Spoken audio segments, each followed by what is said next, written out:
Welcome to the Learning Pines YouTube. We hope this video helps.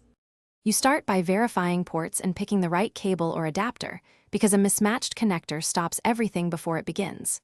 Once you have a Thunderbolt 3, USB-C, HDMI, or mini display port cable, plug the monitor into power and set its input to match.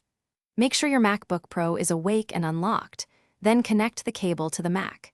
If you use a hub or dock, attach it now. Make sure it supports video output. Otherwise, you'll need a direct adapter.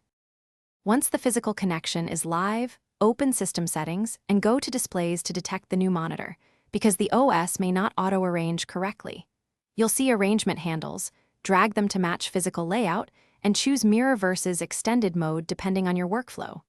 Next, set resolution and refresh rate to the monitor's native values for sharp visuals. Use scaling only if UI elements are too small. Finally, check night shift and color profile options so color and brightness match your needs for work or media. To finish, decide whether the external display will be primary. Close the MacBook for clamshell mode with power and external keyboard hooked up, or drag the white menu bar to the external display in settings to make it primary. If your monitor has speakers, select it as audio output in sound settings. Once done, confirm apps scale properly. If the monitor doesn't show, try restarting, replugging cables, or resetting NVRAM/SMC.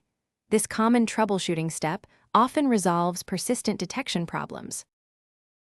Thanks for watching. Consider subscribing if we helped you.